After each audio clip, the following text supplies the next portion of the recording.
Hi, Watch, Learn, Play friends. It's another week. It's the beginning of a new month. I'm super excited because it is a move-in day for my new daily creative everything journal. And I'll talk more about that in a minute. But first, the two lessons that I am adding to the membership this week.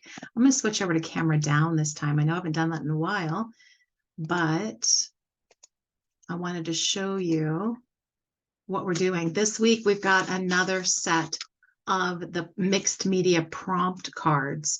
I've done mixed media prompts before, lessons on them to make postcards, but these are to actually have examples of the prompts in real life examples, right? So this one is scrape paint and patches and remove through a stencil with a wet wipe, right? So here's an example of that.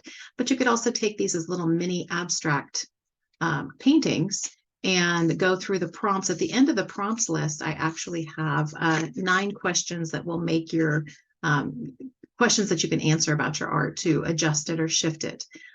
So anyway, that's one of the lessons. And the other one is making what I'm calling my daily creative everything journal. And I want to stress that you do not need to make another journal.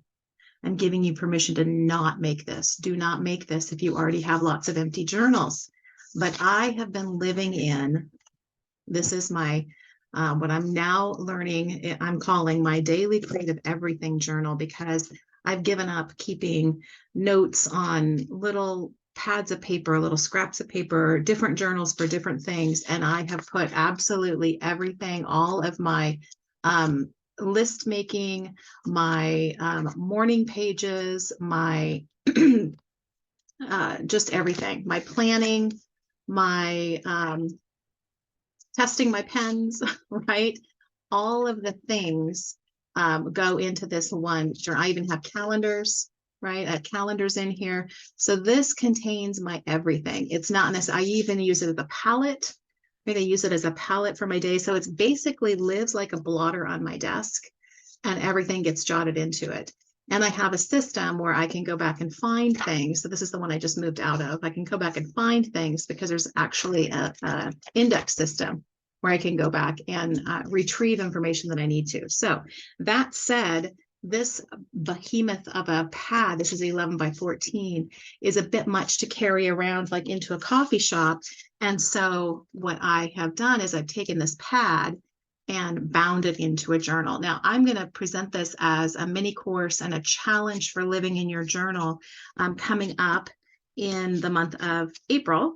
But I wanted to show you how I made the journal, because you're going to be seeing a lot more lessons on living on these pages. And just in case you wanted to know, like, for example, one of the binding techniques that I do has a woven binding. This one I used straps. And so I show you both ways to bind a journal. But the point is not necessarily to make another blank journal. The point is to live in your journal. So, but I wanted to show you, of course, how I made this journal in case you wanted to make one yourself. And it can be from any size pad of paper. So that is the lesson, multi-lesson this week. I will stress also that even if you don't want to make the journal, there's 2 lessons on making this front cover and one on making the back cover, which you could translate into any sort of practice, right? You could paint that on canvas. You could paint that on postcards. And so if you just want to follow the lessons for painting the canvases and not actually make the journal, you can absolutely do that as well. So that's it. The 2 lessons in Watch, Learn, Play this week. One of them is kind of a doozy. It's got lots of parts to it. It's the making your daily creative everything journal.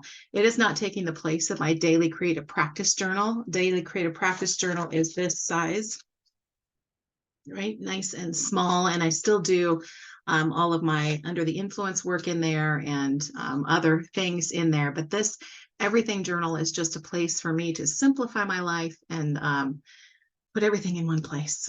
So that's what's in the membership this week. And I look forward to checking in with you guys on Monday the 3rd at our office hours that happen every Monday at 4:30 p.m.